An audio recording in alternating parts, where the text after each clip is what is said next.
ressaltar que vivemos um momento epidemiológico em relação à pandemia da Covid-19, que talvez seja o de maior estabilidade desde o início dessa pandemia, em março de 2020.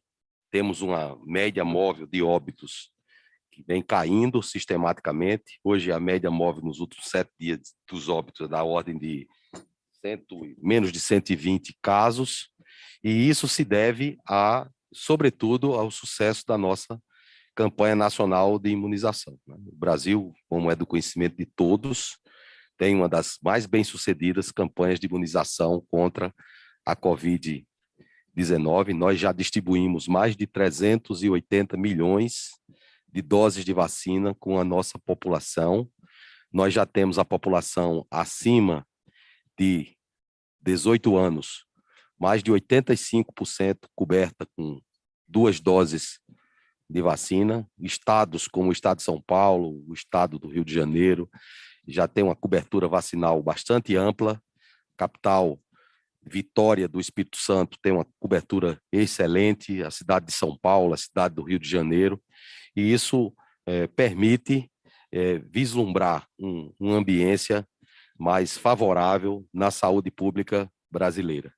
Hoje, naturalmente, que a pandemia sempre pede que as autoridades sanitárias estejam bem atentas, né, porque surgem variantes, a variante Ômicron é um ponto de atenção, e por isso que é importante falar sobre os dados baseados em evidência científica, que são os dados que norteiam as políticas públicas. No início da nossa campanha, sobretudo no primeiro trimestre de 2020, o imunizante mais utilizado foi a vacina de vírus inativado. É uma vacina que ela foi útil ao Programa Nacional de Imunização naquele momento, onde existia uma carência de imunizantes no mundo inteiro, e nós sabemos que, ao longo do tempo, todas as vacinas elas perdem a sua efetividade, e o Ministério da Saúde, antes mesmo do resultado da pesquisa que vamos apresentar hoje, já tinha autorizado a aplicação de doses de reforço, inicialmente nos idosos acima de 70 anos, e a dose de reforço era da vacina de RNA mensageiro. Posteriormente, nós progredimos para os idosos acima de 65 anos e nos profissionais de saúde com o mesmo imunizante. E mais recentemente, a autorização foi para todos aqueles acima de 18 anos que tivessem tomado a vacina há mais de 5 meses para receber também uma dose de reforço. Essas orientações, elas seguiam já alguns resultados preliminares que tínhamos desse estudo que vai ser aqui apresentado. Então, o estudo foi um estudo encomendado pela Secretaria de Ciência e Tecnologias e Insumos Estratégicos do Ministério da Saúde, a SQT. A investigadora principal do estudo é a professora Suyan Clements. Esse estudo foi realizado em parceria com a Universidade de Oxford. A Universidade de Oxford, desde o início dessa pandemia, tem trabalhado em parceria com o Brasil. Foi da Universidade de Oxford que surgiu a vacina de Oxford, a vacina posteriormente industrializada pela AstraZeneca e que hoje é produzida aqui em território nacional na nossa Fundação Oswaldo Cruz. Eu vou passar a palavra para a professora Suyan Clements para que ela possa falar um pouco sobre os resultados dessa pesquisa.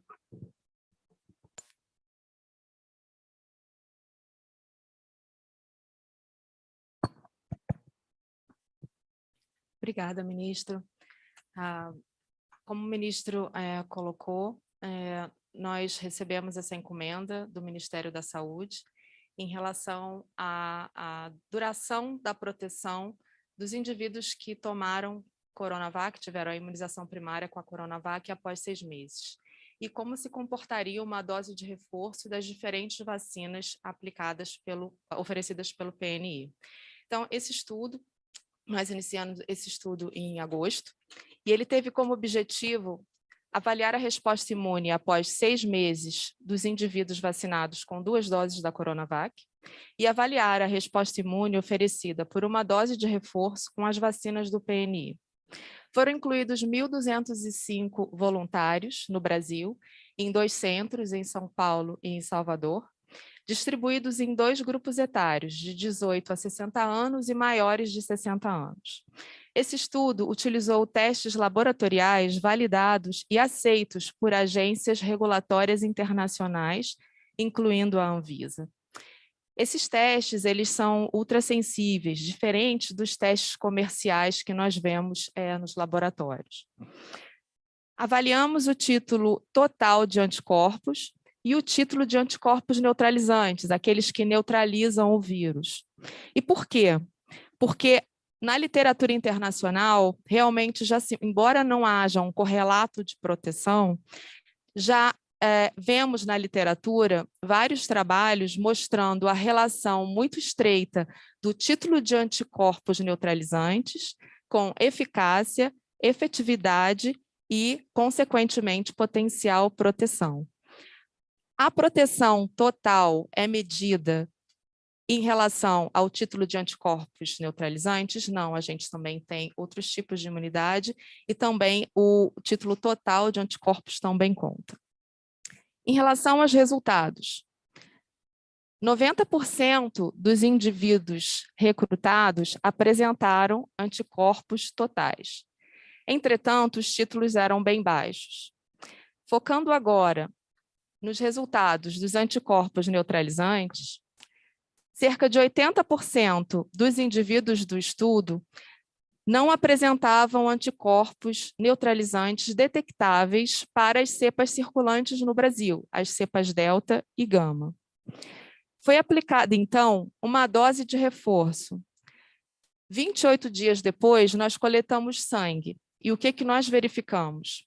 Nós observamos que todas as vacinas estimularam o sistema imune. Então, nós verificamos um aumento do título de anticorpos total e um aumento do título de anticorpos neutralizantes. Entretanto, há diferença nesses resultados mediante os diferentes grupos das vacinas. As vacinas da AstraZeneca, Janssen e Pfizer induziram a formação de anticorpos neutralizantes em adultos e idosos. A vacina Coronavac induziu a formação de anticorpos em adultos e em apenas 2/3 dos idosos. Se a gente for traduzir isso em números, a magnitude seria: a Coronavac aumentou em 7 vezes o título de anticorpos neutralizantes. A Janssen aumentou em 61 vezes. A da AstraZeneca aumentou em 85 vezes. E a Pfizer aumentou em 175 vezes. Então, nós vemos o que, reiterando a literatura internacional e a decisão do Ministério da Saúde, em que o reforço com a plataforma heteróloga, e dentre elas a de RNA mensageiro, realmente suscita uma maior resposta imune. Obrigada, ministro.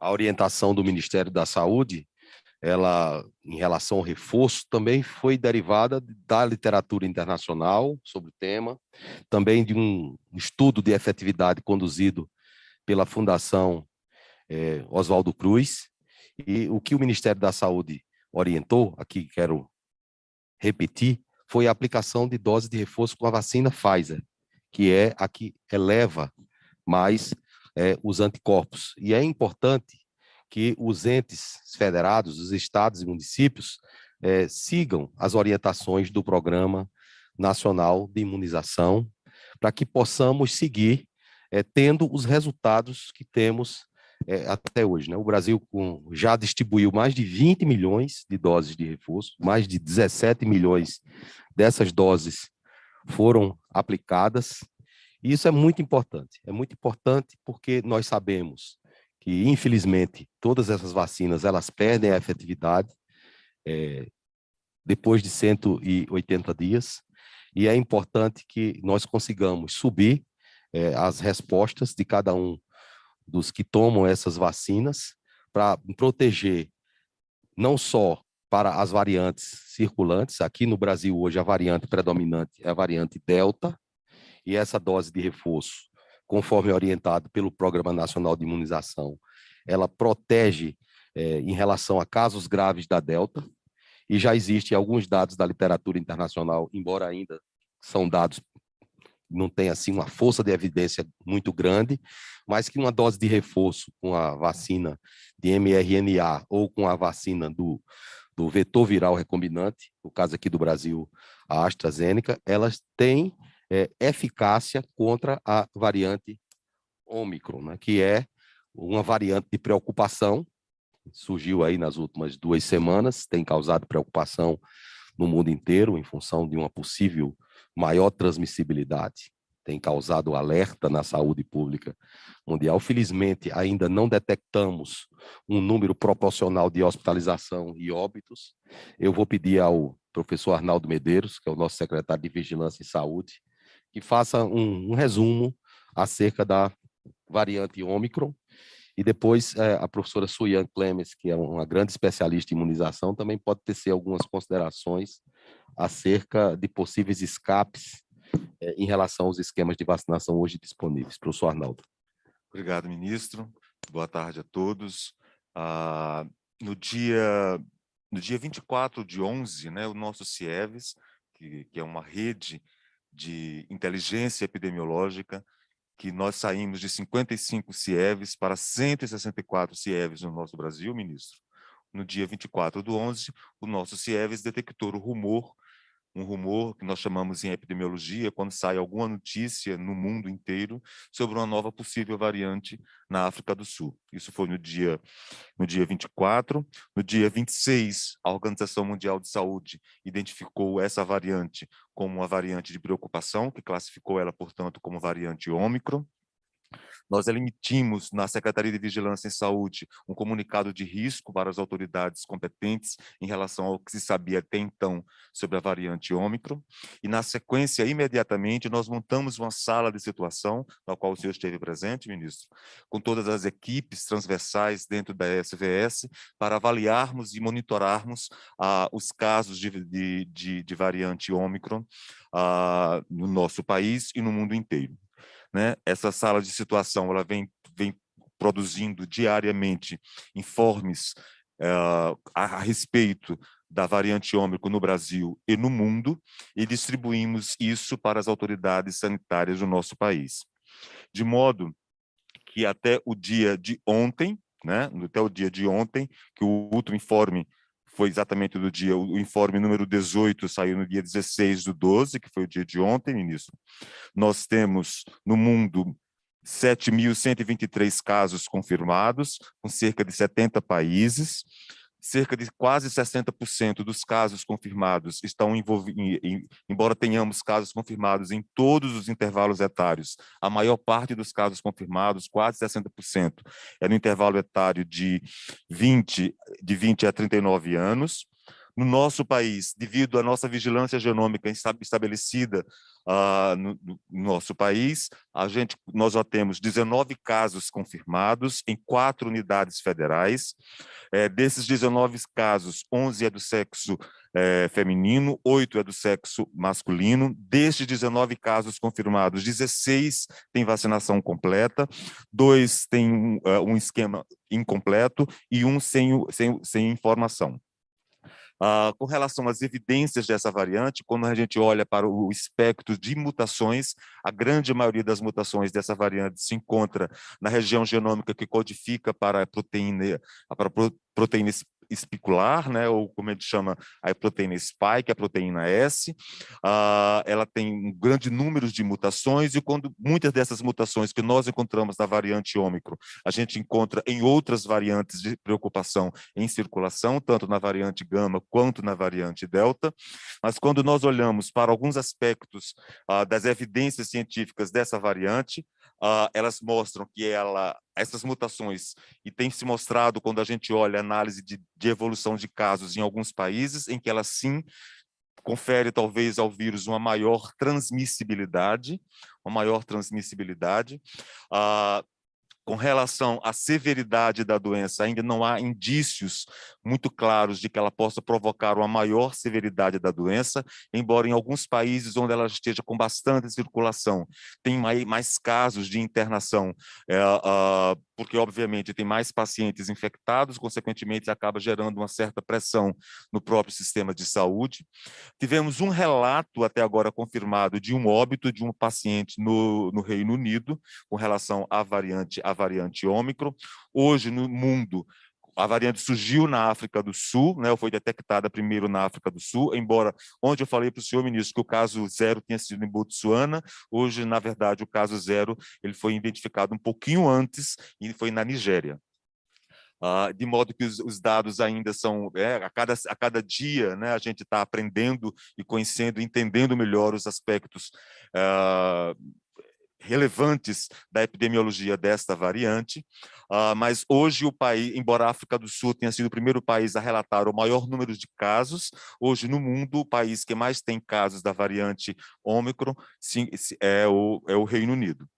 O nosso RT de PCR, o nosso teste de RT-PCR, ele pega a variante Ômicron, os testes usados nos nossos laboratórios capta a variante Ômicron.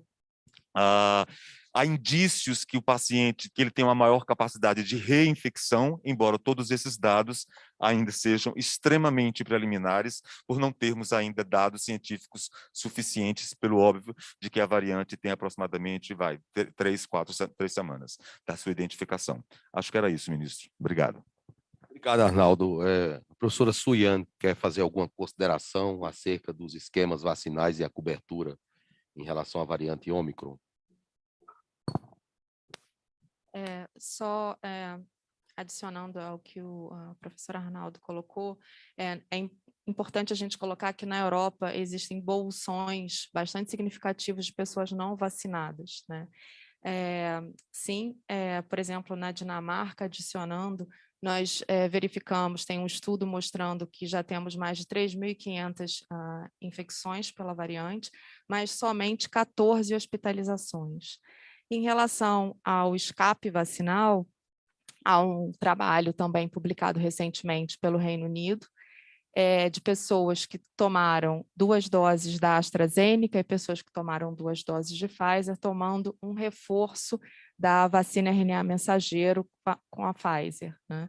E as pessoas com 2 doses, foi realmente observado um escape vacinal, em que essa eficácia cairia a menos de 50%, mas com a terceira dose, isso já subiria e ficaria, independente dos grupos primários vacinais, entre 70% e 80%. Rosana, quer fazer alguma consideração adicional? Boa tarde a todos. Em nome do ministro, eu cumprimento todos aqui na mesa e todos aqui presentes e à distância.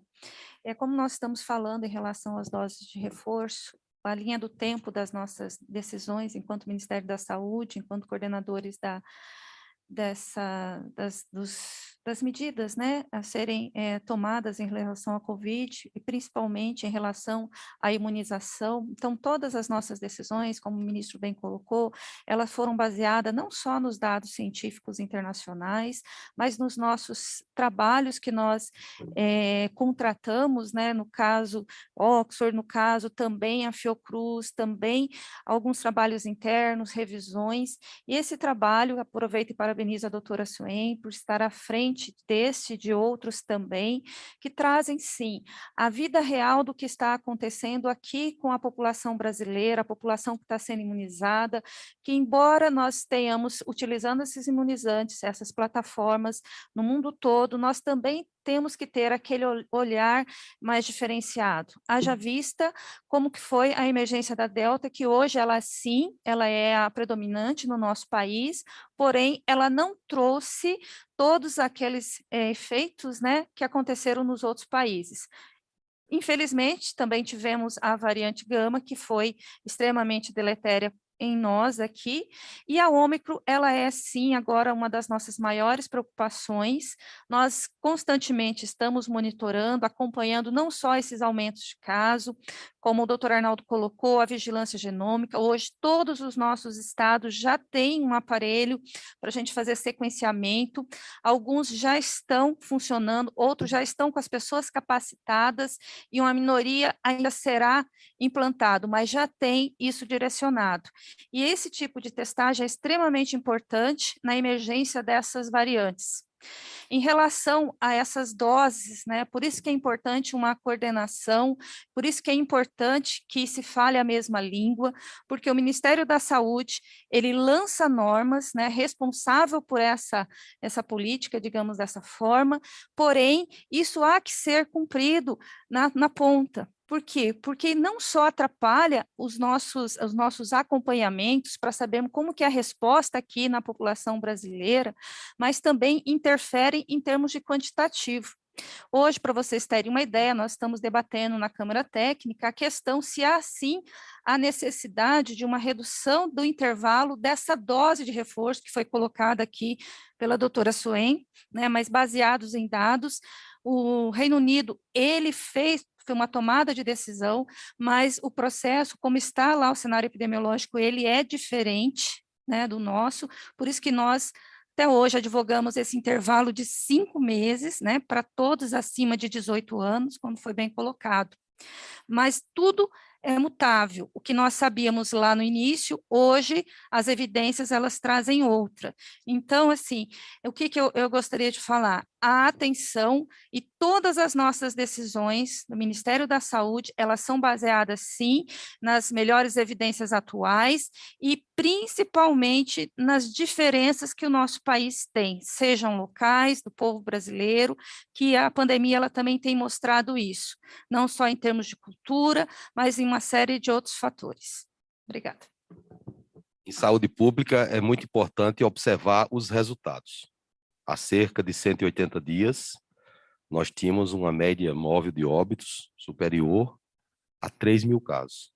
As políticas públicas conduzidas e orientadas pelo Ministério da Saúde resultaram numa queda expressiva dessa média móvel de óbitos. Como eu falei e repito, menos de 120 óbitos por dia, ou seja, uma queda muito significativa. É por isso que eu, mais uma vez, peço ao povo brasileiro que confie no Ministério da Saúde, porque nós aqui tomamos as melhores decisões, né? E essas decisões elas devem ser refletidas na ponta, nos 5.570 municípios dessa grande nação que é o Brasil. Com base nessa pesquisa, realizada em parceria com a Universidade de Oxford, nós podemos aqui afirmar com certeza que a vacina de vírus inativado não deve ser usada como dose de reforço no Programa Nacional de Imunização. Portanto, sigamos com as orientações que o Ministério da Saúde, como falou a doutora Rosana, vem dando desde agosto, para que se aplique a vacina de mRNA como dose de reforço. Então, se conseguirmos seguir essas orientações, nós vamos superar essa crise sanitária. Trabalhamos fortemente para isso. Então, esse é o norte, esse é o caminho para todos os subgrupos que possam participar da nossa campanha nacional de imunização. Agradeço a todos vocês. Pessoal, a gente vai abrir agora para as perguntas. A gente lembra o pedido para que seja respeitado o limite de uma pergunta por veículo e perguntas sobre o assunto da coletiva. E o jornalista que quiser fazer sua pergunta pode vir até aqui no canto e a gente passa o microfone. Obrigado.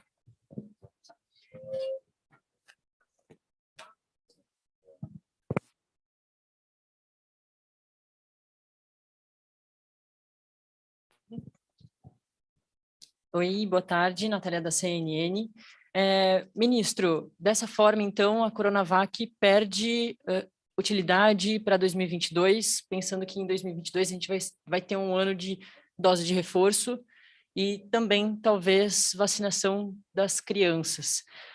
O Butantan também pediu para a Anvisa a vacinação das crianças com a Coronavac e num cenário de, enfim, muitas doses, seria interessante ter Coronavac e Pfizer para vacinação de crianças e a Pfizer com mais doses também sobrando para dose de reforço. como é que o Ministério da Saúde está pensando nisso em 2022? Se a Coronavac continua com alguma utilidade lá para 2022 e se também o Ministério da Saúde pensa nisso, né? Na vacinação infantil com Pfizer e Coronavac, caso a Anvisa libere. Boa pergunta. Como eu falei, essa vacina de vírus inativado, ela foi importante para o nosso programa de imunização no início da campanha. E no Brasil, como nós temos vacinas muito efetivas, utilizar a vacina de vírus inativado para o reforço, conforme ficou comprovado aqui pela pesquisa liderada pela professora Suiene, não é a melhor estratégia, né? Essas questões de autorização pela Anvisa compete à Anvisa. Após a autorização da Anvisa, compete ao Ministério da Saúde fazer as análises completas para que essas análises sejam traduzidas em políticas públicas que tragam resultados efetivos, como aqui eu já mostrei para vocês, uma queda de 90% do número de óbitos em 6 meses, é o mais importante.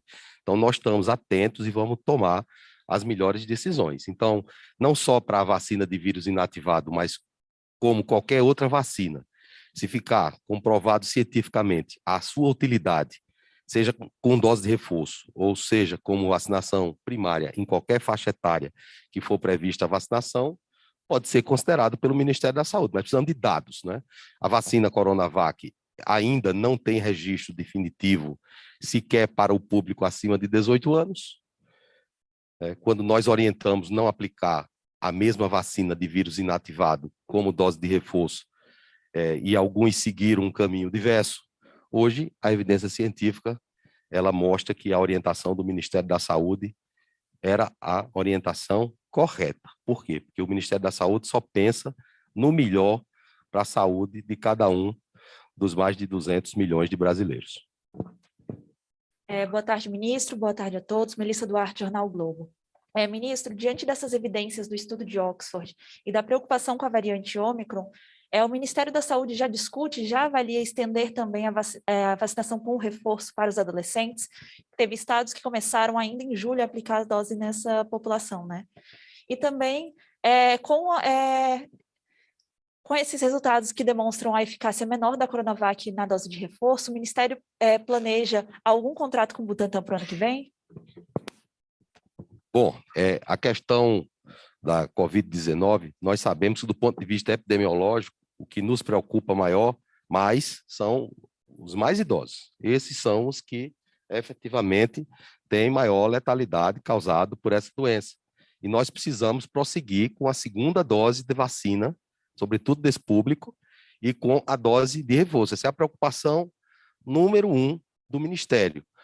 Os adolescentes que já estão recebendo vacinas, os adolescentes, 75% da população de adolescentes acima de 14 anos já receberam a primeira dose, se eu não me engano, 35% com a dose de reforço. 35% por quê? Com a segunda dose, 35% por quê? Porque ainda não tem o intervalo temporal para a segunda dose. Então, não vamos antecipar as coisas. Colocar o carro na frente dos bois, como diz lá no meu estado da Paraíba. Cada coisa a seu tempo. Então, se as evidências mostrarem a necessidade de um reforço nessa população acima de 14 anos, isso pode ser considerado, mas sempre baseado em evidência científica. A vacina de vírus inativado, que tem registro emergencial, uma vez havendo um registro definitivo na Anvisa, tem que apresentar os dados. Vai lá, apresenta os dados na Anvisa, os dados completos, publica em revista científica, preferencialmente de fator de impacto elevado. Aí, a partir daí, a gente vai fazer as análises. As análises dependem do momento epidemiológico. Então, não podemos transformar em problema aquilo que não é problema. Então, vamos avançar e, com o avanço determinado pelas orientações do Ministério da Saúde, nós já sabemos o que acontece. Queda no número de casos, queda no número de óbitos. E a população brasileira confia no Ministério da Saúde. Acho que a professora Suiane Clemens pode passar alguma outra informação a respeito dessa questão da dose de reforço, não? Uma informação complementar. Como o ministro colocou e a literatura internacional já havia mostrado, até mesmo por isso o Ministério se baseou e recomendou a terceira dose com a plataforma de RNA mensageiro, Eu acho que, em relação à população brasileira, como a gente está avançando muito bem, na verdade, houve até uma menção sobre isso no The Economist ontem, que o Brasil tem tido ações muito positivas e foi elogiado nesse sentido. O Brasil avançou muito na segunda dose e agora começa a avançar na terceira dose. A Omicron ainda não é uma realidade aqui no nosso espaço, mas se vier a ser, a terceira dose está avançando na população que tem necessidade, que são os imunocomprometidos, os profissionais de saúde e os idosos por causa da imunossenescência. Então, eu acredito que até o momento o Brasil se encontra preparado para enfrentar uma possível entrada da Omicron. E o que eu acho que é bastante importante é que as pessoas se conscientizem e realmente busquem a sua segunda dose e a sua terceira dose, porque, como já se mostrou, é necessário uma terceira dose para evitar realmente o escape em relação à Ômicron. Rosana quer falar aqui um pouco sobre a adolescência. Só complementando, ministro, por favor, nós autorizamos a dose de reforço para a população acima de 18 anos. Essa população abaixo de 12 anos até 18, acima de 18, né? De 12 a 18 anos, que são os adolescentes, foi autorizado a aplicação do imunizante Pfizer, e os estudos mostram que, embora na bula 21 dias possa ser utilizado o intervalo, a melhor efetividade na aquisição de anticorpos seria o intervalo de 8 semanas, que foi o que o Ministério da Saúde preconizou, ou seja, 2 meses. Nós começamos a imunização em setembro, ou seja, agora eles estão tomando a sua segunda dose, né, novembro, agora em dezembro, e nós não temos ainda essa análise, mas nós estamos acompanhando, importante reiterar, principalmente, né, os adolescentes sexo masculino, nós estamos fazendo uma vigilância ativa,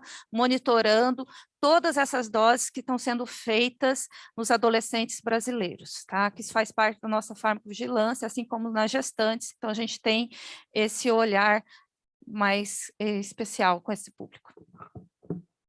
Sui. Só adicionando, saiu um estudo publicado recentemente, que é o Concov para booster, vindo do Reino Unido, que foi foram um dos primeiros países que começaram realmente os estudos heterólogos, não só na imunização primária, mas agora também com a dose de reforço, com a terceira dose. E incluindo uma plataforma a mais, que a gente não tem aqui, que é a vacina de subunidades proteicas, né? E mesmo assim, realmente o que a gente mostra com todas essas permutações é que a vacina de RNA mensageiro é a que dá um melhor reforço, apresenta uma robustez maior em relação ao estímulo da resposta imune.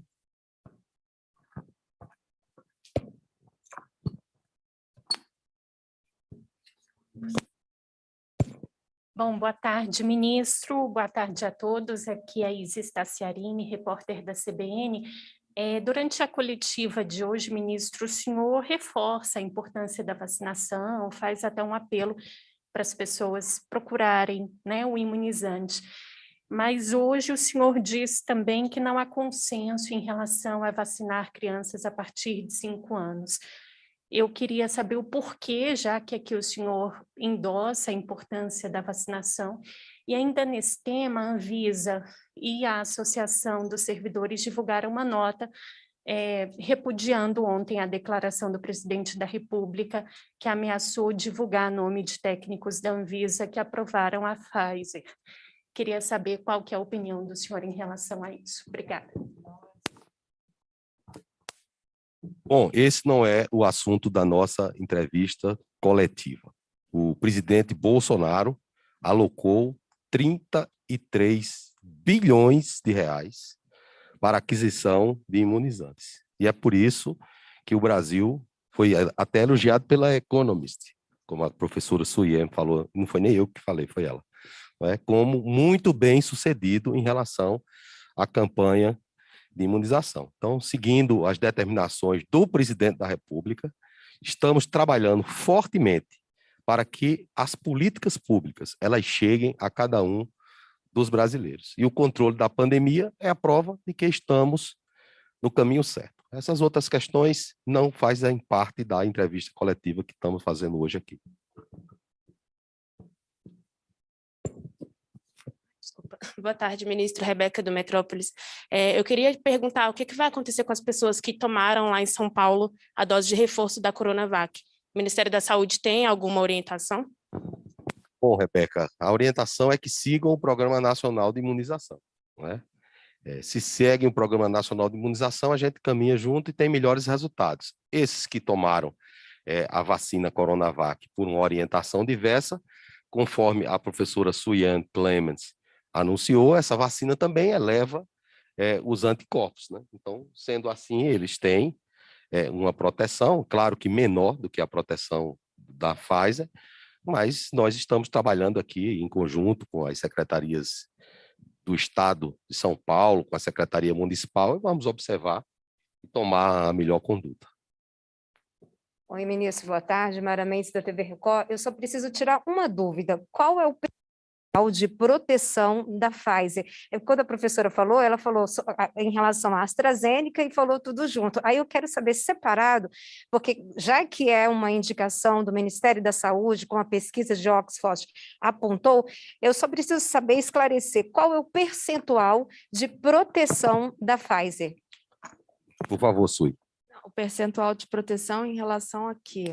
Da questão do estímulo, da questão dos anticorpos neutralizantes, porque é o que difere, né? Por isso, essa indicação do vírus, o vírus não ter o reforço com a vacina do vírus inativado, e sim com a vacina da Pfizer. Qual o percentual que ela cria de anticorpos que diferencia ela dessas outras vacinas? Em relação a percentual, a gente não pode afirmar. Tanto que para a gente fazer uma fase 3 e ter um percentual de eficácia, você viu tudo que a gente teve que colocar em prática e medir, fazer análise, etc. Então, hoje entende-se, e como eu falei, não existe um correlato de proteção. Então, se existisse um correlato de proteção, eu te diria, eu tenho X título de anticorpo, isso me indica X eficácia. Não existe para essa doença, para a Covid, para essas vacinas, um correlato de proteção. Estima-se, e a gente tem visto isso em relação à efetividade das vacinas, que quanto maior o nível de anticorpos neutralizantes, maior é a sua proteção. E isso principalmente na vigência de novas variantes. Então, e é isso que nós temos visto realmente em diferentes países a nível mundial. Então, mais uma vez, como não existe um correlato de proteção, e eu posso colocar para você que a gente discute muito isso, eu estou em grupos do COVAX, também em grupos na OMS e com a Fundação Bill e Melinda Gates, tem muitos trabalhos que estão indicando alguma coisa, mas nada foi ainda pontuado. Sui, agora você falou em relação ao que havia de elevação com cada um dos imunizantes. Se você podia repetir quantas vezes mais anticorpos neutralizantes cada uma dessas vacinas induzem? Sim, então, quando o ministro fala qual foi a elevação, vamos lembrar que a elevação é da linha de base, tá? A gente pode fazer diferentes cálculos estatísticos. Então, eu colhi sangue dos voluntários entre 5 e 7 meses e encontrei um título de anticorpos total e um título de anticorpos neutralizantes. E baseado nisso, nós vimos o aumento suscitado após uma dose de reforço, 28 dias após. Com a Coronavac, esse título de anticorpos aumentou em 7 vezes, em nível geral, 61 vezes para a Janssen, 85 vezes para a AstraZeneca e 175 vezes para a vacina de RNA mensageiro, a da Pfizer. E se a gente for dividir, lembra que eu falei que nós tínhamos 2 grupos entre 18 e 60 e maiores de 60, e se a gente for verificar esse aumento em relação aos adultos e depois aos idosos, para os idosos, a gente teria uma outra resposta. Então, para os idosos, vocês lembram que eu falei que a vacina Coronavac, ela induziu a formação de anticorpos neutralizantes em 2/3 dessa população. Obrigado, Sui. Pessoal, já todos perguntaram? Então, a gente declara encerrado. Só um Ministro. ponto, né? Vocês não me perguntaram, mas o que nós estamos mais atentos é em relação à nossa região norte. Lembram que tivemos problema na região norte na primeira onda. Depois tivemos um problema maior ainda em relação à segunda onda da Covid, né? Inclusive foi identificado a variante Gama. Então, todos os nossos esforços estão hoje focados em ampliar a cobertura da segunda dose na região norte e da dose de reforço a estados onde essa cobertura está baixa. A região norte é um desafio. Por quê? Porque é uma região de dimensões continentais, áreas remotas, é um desafio para que consigamos, mesmo com a estrutura poderosa do Sistema Único de Saúde, é um desafio chegar, não é, Arnaldo? Para vacinar populações ribeirinhas, para vacinar indígenas em regiões aldeadas ou em áreas não homologadas, e mesmo a população em geral. Precisamos trabalhar forte para que nós tenhamos estrutura hospitalar capacitada. Nós tivemos um aumento de leitos de UTI nessa região, mas ainda é uma região que proporcionalmente tem menos leitos de UTI do que, por exemplo, o estado de São Paulo, do que a região sudeste aqui, do que a cidade de Brasília. Tanto que no dia 21 eu vou à cidade de Ji-Paraná e de Porto Velho para verificar em loco como é que está a situação e mostrar a presença da principal autoridade sanitária do país em um estado da região norte. A Força Nacional já esteve lá, a equipe da SVS tem ido à região norte com a Organização Pan-Americana de Saúde, porque nós temos que estar confiantes, mas vigilantes. É isso que o povo brasileiro espera das suas autoridades sanitárias. Suiane, quer fazer mais uma consideração?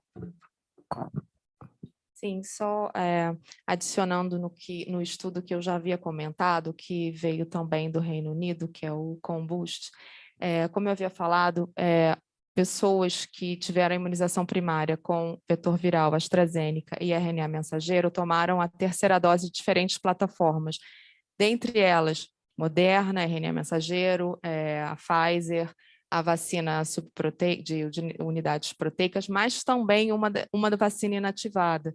Então, essa vacina inativada foi da Valneva e, dentre todas, foi a que menos estimulou o sistema imune. Portanto, nesse estudo, ela não é recomendada como um bom reforço, só para reforçar o que a gente identificou no nosso estudo. Obrigado, pessoal. Então, agora sim, declaramos encerrado o evento. Obrigado.